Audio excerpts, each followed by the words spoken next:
네, 정치권 관심 뉴스 짚어보는 포커스 나이트 시간입니다. 오늘은 박원석 전 국회의원, 최수영 정치평론가 나오셨습니다. 어서 오십시오. 네, 안녕하십니까. 네, 여야는 오늘 김민석 국무총리 후보자에 대한 이틀째 인사청문회에서도 각종 의혹과 또 자료 제출 문제 등을 놓고 공방을 이어갔습니다. 영상 먼저 보시겠습니다.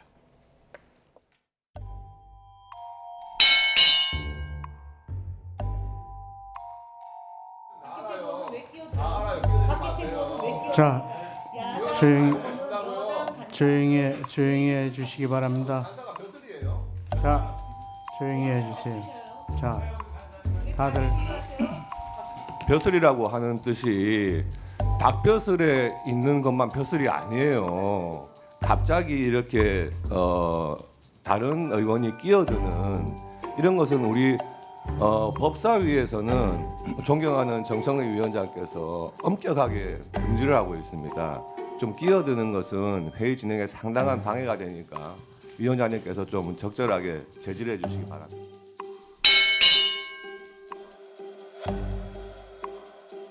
어떤 분들은 제2의 논두렁시계라고 표현할 수 있는 것을 프레임을 만들어서 계속 지적하시고, 이런 방식은 과거에 봤던 정치검사들의 조작에 해당하는 경우에는 모르겠지만, 자꾸 조작됐다 말씀하시는데 그 아까 추징금 한 번에 다 갚았다고 하지만 금액이 딱딱 떨어지지가 않습니다.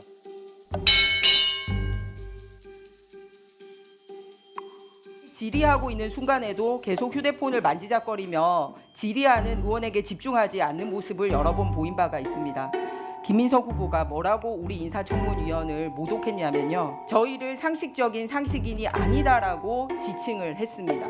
굳이 사과할 내용이라고는 생각하지 않습니다. 네, 인사청문회는 10시 시작인데 첫 청문위원 질의가 시작될 때까지 늘 1시간 정도는 더 걸리는 것 같습니다. 오늘은 이제 벼슬 공방으로 시작이 됐는데 이게 어떻게 봐야 되나? 이게 기싸움입니까? 어떻게 봅니까? 뭐 그렇게 봐야 되겠죠. 예. 보통은 이제 자료 제출 가지고서 이제 공방이 많이 일어납니다. 네. 이번만이 아니고 역대 다른 공직후보 청문회에서도 이게 이제 피청문자 측에서 자료를 그렇게 성실하게 잘 내지 않습니다. 저도 과거에 이제 총리 그 인사청문 특위위원도 해보고 했는데 예. 이틀째 오후쯤 돼가지고 자료를 준다거나, 그러니까 사실은 이제 충실한 사전에 이제 자료 검증이나 이런 것들이 좀 불가능한 경우들이 많은데요.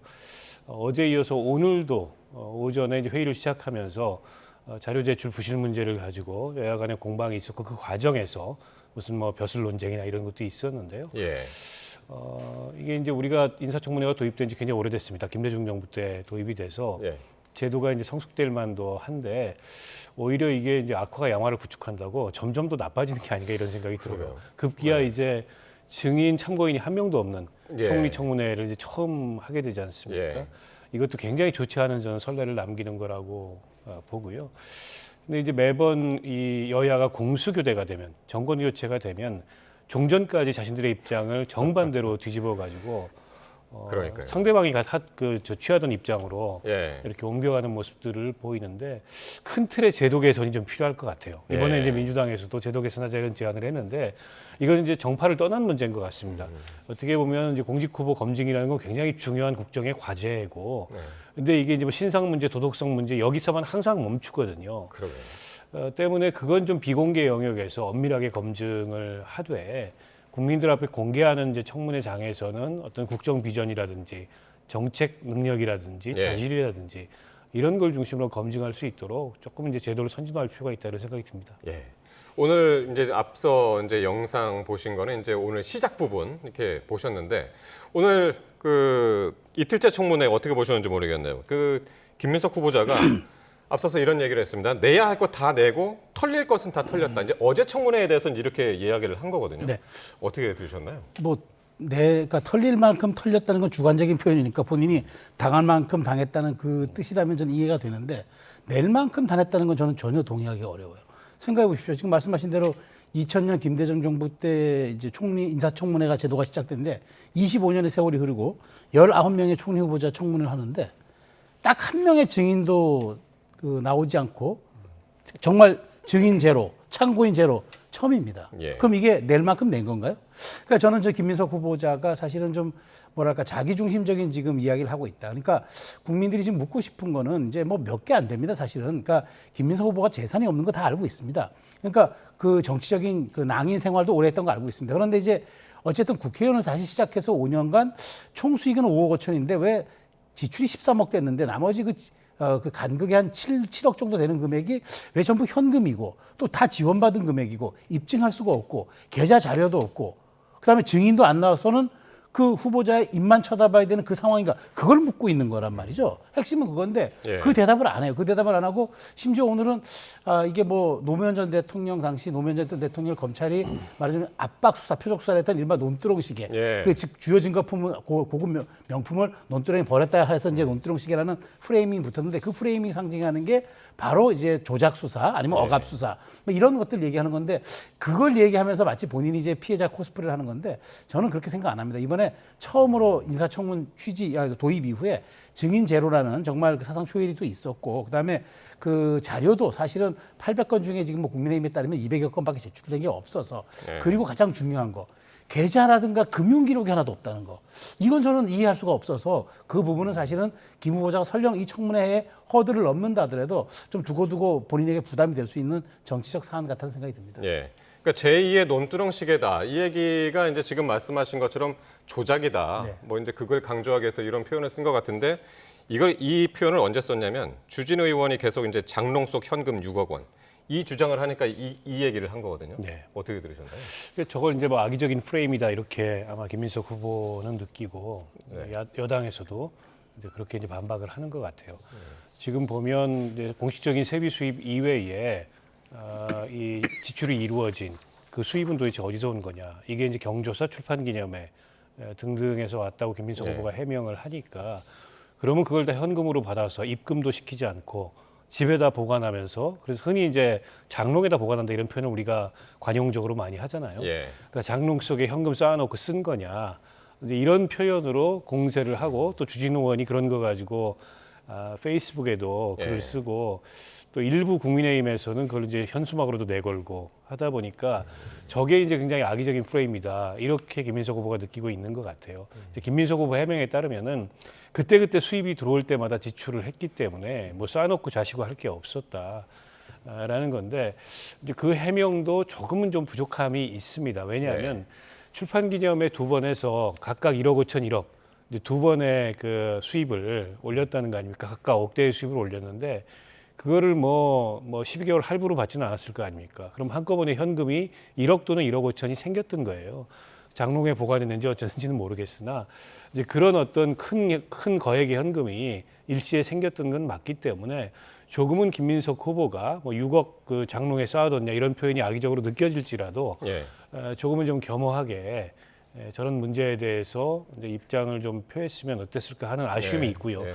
왜 그러냐면 출판기념회 같은 게 대표적으로 정치자금의 우회로 오거든요. 예. 그게 이제 구습이기 때문에 없애야 된다. 이런 얘기를 맨날 여야에서 해요. 예. 근데 결국에 이해관계 때문에 없애지 않고 계속 이게 반복이 되고 있어서 예. 그런 구습으로부터 나 스스로도 자유롭지 못했는데 이 개선이 필요하다는 점에 공감하고 함께 개선하자. 이렇게 좀 입장을 표했더라면 더 낫지 않았을까 이런 아쉬움은 있습니다. 예. 지금 출판기념회 말씀이 나온 김에 이 얘기를 그냥 하죠. 그래서 김 후보자가 자금 출처로 언급을 했습니다. 직접 이 출판기념회. 그래서 오늘도 이게 이슈가 됐는데 국민의힘 곽규택 의원하고 김 후보자의 질의 답변 한번 보고 이 얘기 계속 나누겠습니다. 그리고 이런 출판 기념회에서 거액의 후원금 받으신 부분 이런 부분은요 이제 인사청문회 영역을 넘어서 저는 수사 영역으로 가야 한다고 생각을 합니다. 검찰이나 공수처에서 수사 안 한다면요 김민석 국무총리의 불법 정치자금 수수 의혹 규명을 위한 특별검사 저는 필요하다고 봅니다. 이제는. 출판기념회는 뇌물성이다 또는 출판기념회에서 된 책값은 그것이 평균 얼마가 되든지와는 상관없이 찬조금이다라고 규정하신 부분들에 대해서는 저는 아마도 이것은 출판기념회 전체에 대한 법적 규정을 우리 곽규택 의원님께서 다시 하시지 않는 한 대부분의 동의를 받기는 좀 어렵지 않겠는가 이렇게 생각을 합니다. 예. 그러니까 이 두 번의 국회의원 출판 기념회를 열었었는데 각각 한 번은 1억 원, 한 번은 1억 5천만 원 수입이 있었다라고 이제 이야기를 했습니다. 요게 현역 시절에 한번 비춰보셔가지고 이게 많은 금액인가요? 적은 금액인가요? 뭐 적다고 할 수는 없겠죠. 네. 그러나 이제 김민석 후보의 해명은 국민들에게는 굉장히 큰 돈이지만 네. 정치인들 정치권에서 출판 기념회를 하는 그 통상의 그런 규모에 비추어 봤을 때 그렇게 과한 건 아니다. 이렇게 이제 해명을 했어요. 예. 물론 이게 이제 출판 기념회라는 게 사람마다 다르고 어느 시점에서 하느냐에 따라서 다 다를 수가 있습니다. 그리고 야당 의원인지 여당 의원지에 따라서 다르고 예. 때문에 그걸 일률적으로 어느 정도가 표준이다 이렇게 얘기할 수는 없어요. 그리고 내역도 사실 잘 모릅니다. 어느 의원이 출판 기념회를 했는데 얼마 들어왔다 이거 자랑하지 않잖아요. 그리고 굳이 외부에서 그걸 알려고 하지도 않습니다. 그렇다 보니까 이게 이제 관행적으로 근데 본인은 장부를 만들겠죠? 그렇죠. 왜냐하면 누가 와서 얼마를 냈는지 예. 이런 건 이제 축의금이나 조의금 받듯이. 네, 누구한테 보여주진 않지만 예. 본인은 이제 기록용으로 갖고 있고 예. 아마 김민석 후보도 지금 갖고 있을 겁니다. 오늘 답변하는 거 보니까 그게 이제 정치권 관행에 비추어 봤을 때 내가 이거를 제출하는 게 과연 정치권 전체를 위해서 좋은 건지에 예. 대해서 판단이 안 선다 이런 이제 답변도 했어요. 그리고 이제 뭐 사실은 지금 이제 청문회장에서 야당 의원들이 공세를 취하고 있지만 야당도 자유롭지는 않습니다. 야당이 엊그제 여당이었잖아요. 그리고 여당의 많은 중진 의원들도 지난 총선 앞두고 출판 기념회를 했을 거거든요. 아마 비슷한 양상이었을 겁니다. 예. 다만 이제 공직 후보자가 됐을 때 이제 그 대목이 문제가 되고 과거에도 뭐 그런 문제들이 없었던 게 아닙니다. 그래서 저는 김민석 후보자가 그런 예전부터 있었던 관행으로부터 여야 모두가 자유롭지 않은 관행으로부터 예. 본인도 자유롭지 않았다는 점을 인정하고 함께 개선하기 위해서 노력하자 이런 정도의 입장이 적절하지 않을까 봅니다. 예.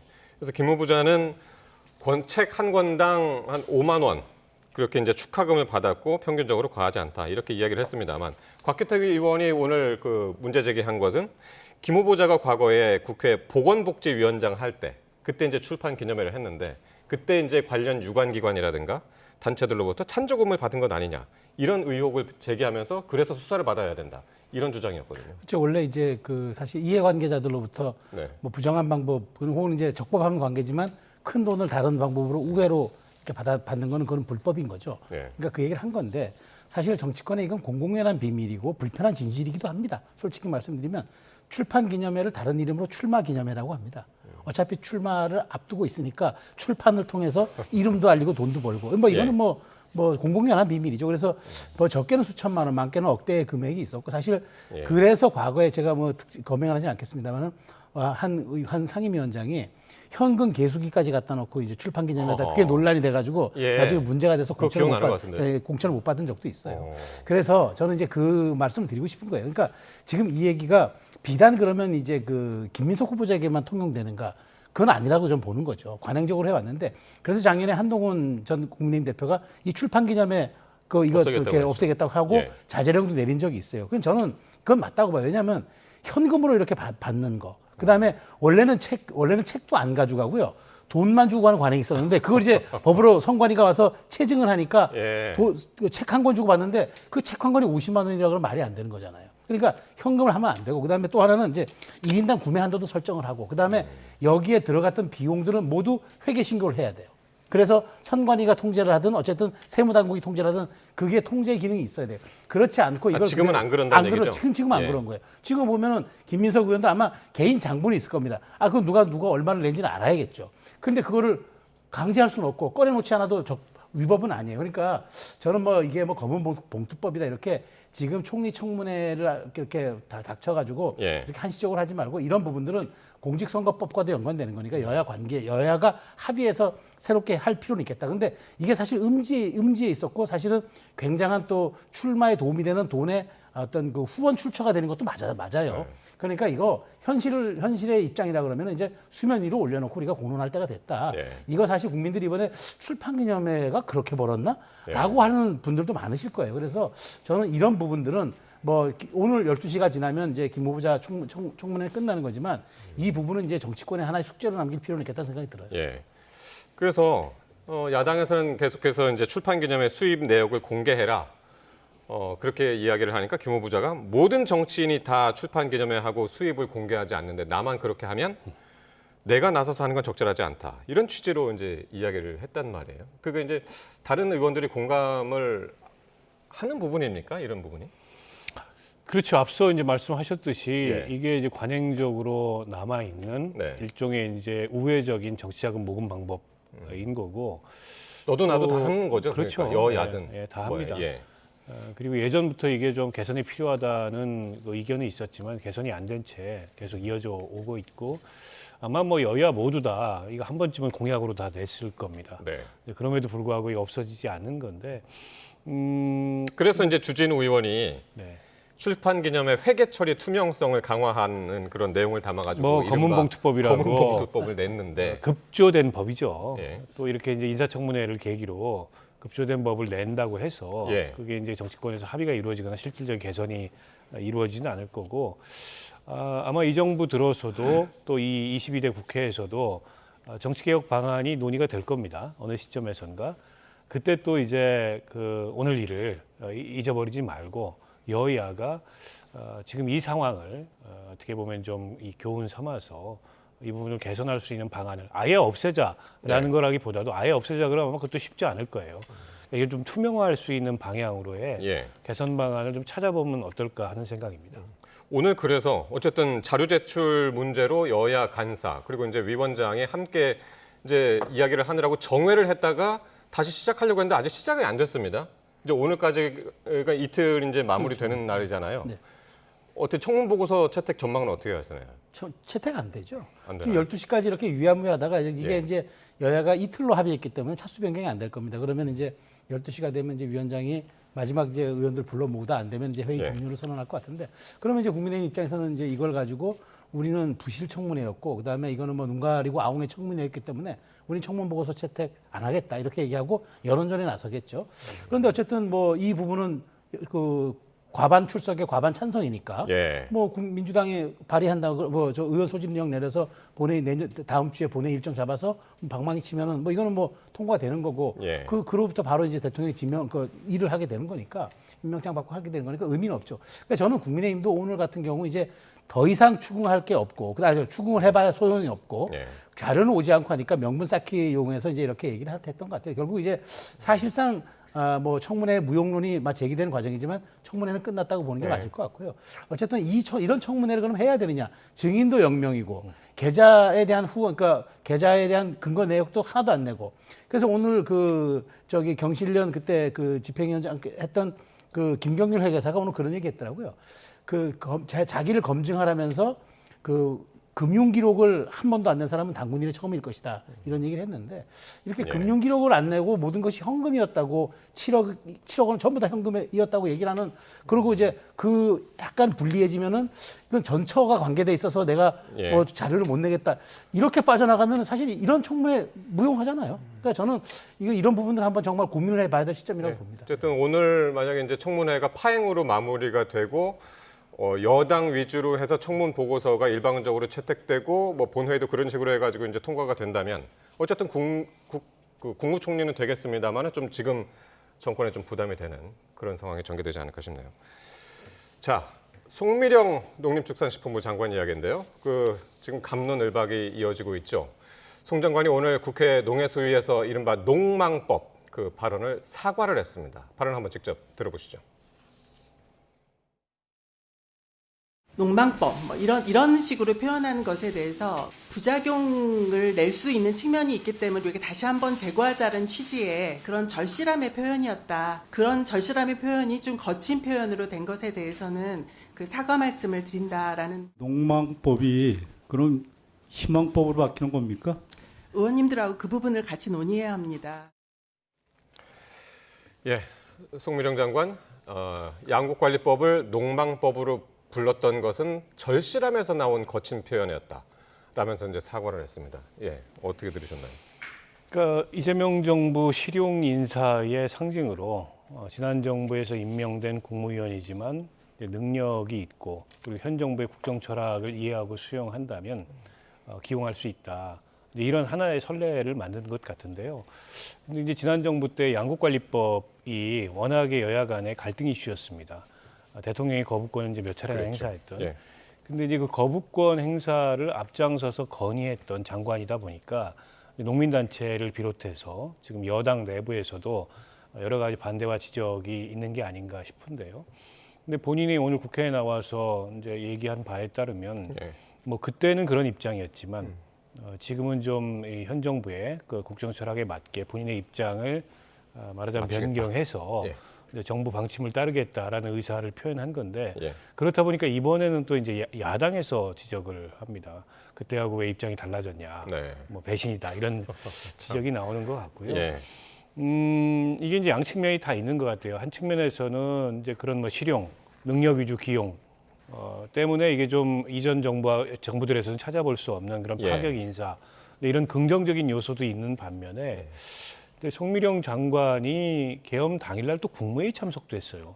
근데 현 정부의 그 제일 첫 번째 국정 기조라면 이게 내란 종식인데 그 내란 종식이라는 국정 기조에 부합하는 분이냐? 물론 저분이 이제 국무위원회에 참석은 했지만 예. 본인 영문 모르고 참석을 했고 나중에 수사받을 때 그게 정상적인 국무회의가 아니었다라는 진술을 했던 것으로 알려져 있습니다만 그런 면에서는 약간 이게 좀 앞뒤가 맞지 않는 측면이 있고요. 예. 또 현 정부 어쨌든 출범 이전에 지난 뭐 계엄 탄핵 과정에서 뭐 시민사회 또 농민들이 트랙터 시위도 하면서 현 정부의 그런 농정 정책에 여러 가지 기대를 걸고 있었는데 예. 장관 임명에서부터 그게 좀 어긋나고 있어서 어떻게 보면 시민사회나 뭐 농민 당사자들과의 그런 갈등 요인으로 이게 남지 않을까라는 생각도 듭니다. 그러니까 이재명 대통령 입장에서는 이걸 송미령 장관을 유임시키면서 탕평 인사라고 그랬단 말이에요. 그러니까 탕평 인사라는 것은 야당을 배려하는 거잖아요. 그렇죠. 근데 그 효과가 지금 전혀 나타나지 않고 있습니다. 그러니까 통합, 그다음에 배려, 그다음에 네. 이제 뭐 그 협치 이 얘기는 그 가진 사람이 얘기를 하는 게 아니라 거기에 대상이 된 사람이 그렇게 느껴야 그 효과가 있는 겁니다. 근데 네. 이쪽에서는 우리는 뺏겼다고 생각하고 우리는 마치 말하자면은 뭐 아까 모욕주기라고 이제 받아들이는 거예요. 그러니까 그게 과연 통합인가라는 생각이 들고 그다음에 이재명 대통령이 전 국민을 대상으로 발신한 이른바 통합의 시그널은 분명해 보이는데 네. 순기능은 있어 보이는데 과연 이게 결과론적으로도 그렇게 갈 것이냐 이 부분은 저도 의문이 들어요. 왜냐하면은 사실 이 양곡관리법이 윤 전 대통령 재임 시절에 3번이나 거부권을 행사했잖아요.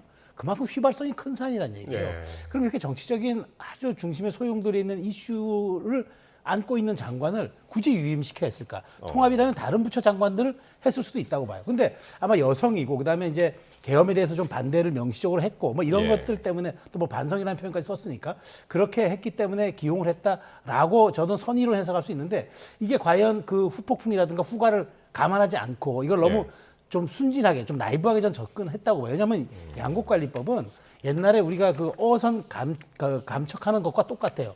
농지를 줄이고 쌀 생산량을 줄이는 사람에게 보조금을 주고 대체장학을 하도록 하고 그다음에 거기에 그렇게 해서 남는 쌀 그렇게 해서 하는 쌀만 이제 말하자면 이 송 장관의 개정안은 그렇게 해서 정부가 관리하도록 하겠다는 게 그게 입장인데 이게 농민단체 간에 굉장한 이견이 있고 그다음에 이게 휘발성이 그렇게 높아요. 그리고 아직은 우리가 아직도 농자 천하지 대본이라고 할 정도로 우리는 농업에 대한 향수가 강한 국가입니다. 예. 그런 측면에서 과연 이 송 장관은 그렇게 했어야 하느냐라는 제가 이제 의구심이 드는 거죠. 그래서 저는 이재명 대통령이 굉장히 선의로 이것을 접근한 건 맞지만 이것이 오히려 지금 여권 내부 그다음에 예. 진보 블록의 일각에서도 문제가 예. 제기되는 만큼 이 부분은 그렇게 좀 간단해 보이지 않습니다. 그러니까요. 진보당도 지금 굉장히 강경하고 또 이제 전농 농업인들도 지금 이제 트랙터 몰고선 다시 남태령 넘겠다고 지금 그러고 있는 상황이잖아요.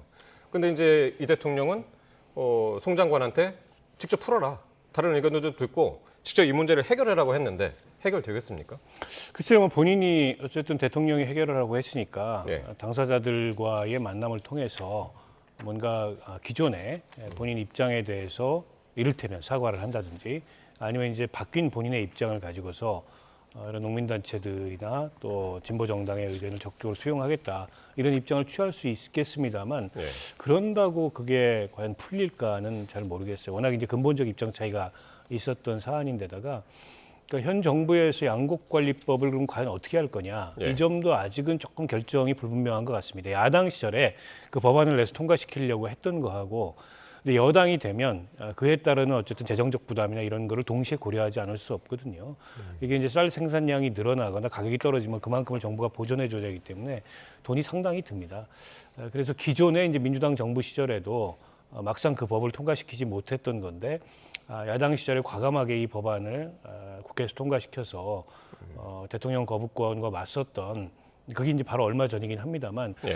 여당이 돼서도 그 입장을 계속 유지할 건가. 그래서 일각에서는 그 입장을 유지할 수 없기 때문에 네. 오히려 지난 정부의 장관을 기용함으로써 방패막이를 삼으려고 하는 거 아니냐 이런 해석도 나오고 있어요.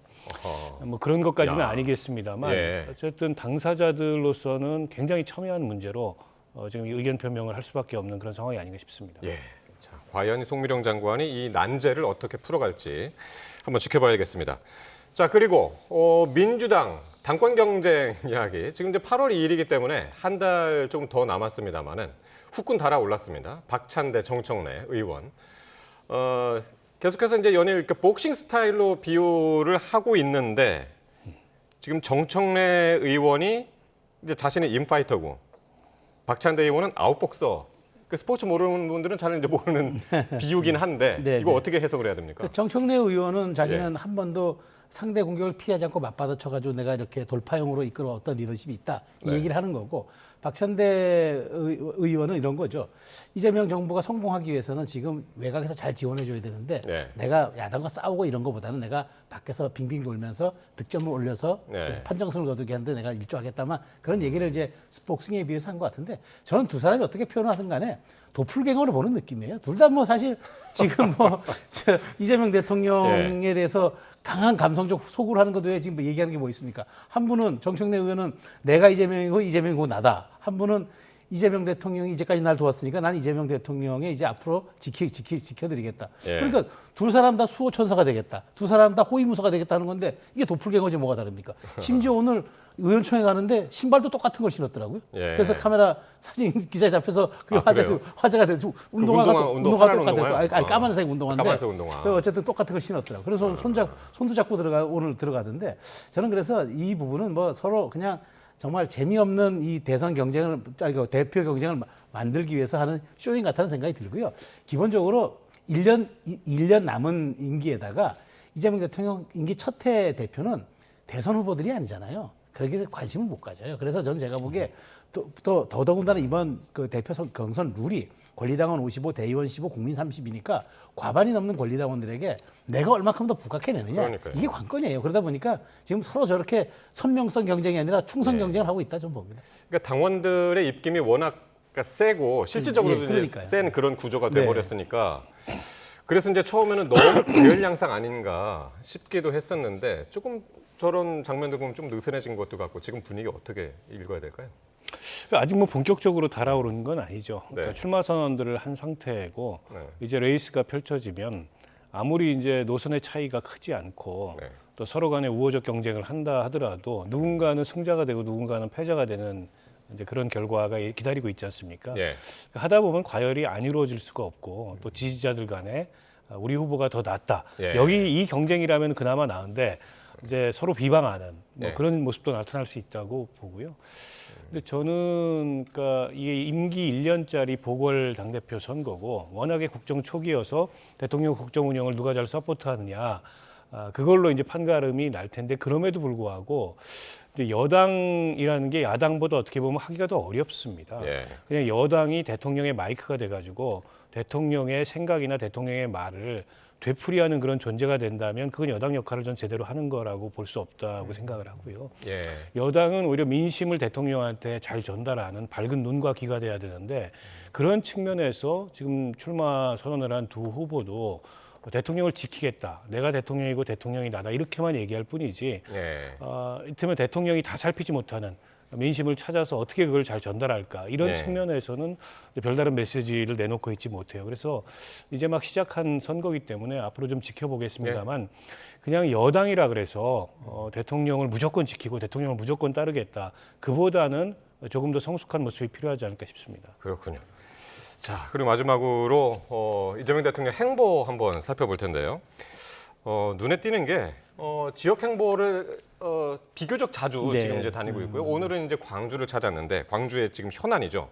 광주 무안공항 이전과 관련해서 이제 이게 갈등 사항인데 이걸 해결하기 위해서 대통령실에 태스크포스 팀을 만들어라 이렇게 지시를 했고 지난주였나요? 이제 울산 갔었고 오늘 네. 광주 갔었고 지역 행보를 지금 광범위하게 하고 있습니다. 광폭 행보 맞습니다. 그러니까 네. 제가 보기에 현장 행보를 하겠다는데 사실 대통령이 현장을 다닌다는 거 중요하죠. 왜냐하면 뭐 우리가 우문현답이라고 우리의 문제는 현장에 답이 있다고 하잖아요. 근데 대통령이 근데 너무 잦은 현장 행보는 지역의 민원들을 너무 정치로 수렴하는 그런 부분들이 있어서 또 여기에 또 재정이라든가 이런 게 투입되는데 네. 대통령이 가게 되면 어쨌든 좋은 약속을 해줘야 됩니다. 그거 못해요. 그거 절대 안 됩니다. 이렇게 못하거든요.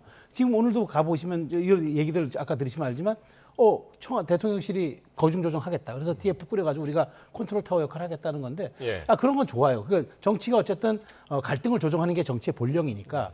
그런데 이제 여기에 예산도 들어가고 여러 가지 행정력도 들어가기 때문에 너무 잦은 약속과 잦은 지역의 민원들을 너무 많이 수렴하는 거는 그거는 이제 국가의 총량이라는 과제 속에서 놓고 봐야 되기 때문에 그 부분은 전 초기 행보로서 굉장히 바람직하다고 생각하지만 예. 어차피 그런 부분들은 국가가 총체적으로 나중에 종합적인 틀에서 관리를 해야지 이게 이제 일회성, 직자성으로 너무 가는 거는 이제 그거는 좀 옳지 않다고 생각이 되는데 어쨌든 초기 행보에서 지금 더더군다나 이게 보궐선거로 치러지는 그런 선거였고 그다음에 인수위 없이 가는 그런 부분들이 있기 때문에 지역을 가면서 지역 민심을 좀 위무하고 그다음에 이제 어떤 대통령의 탄생을 오히려 이제 한번 알려주는 이런 과정을 통해서 국민 통합의 기간은 숨기는 게 저는 있다고 보는데 너무 잦는 것보다는 대통령은 어쨌든 국가의 위기를 컨트롤 타워 하는 게 그게 가장 큰 중임이라는 걸 그걸 항상 명심하셔야 될 겁니다. 예, 박 의원님 어떻게 보셨나요?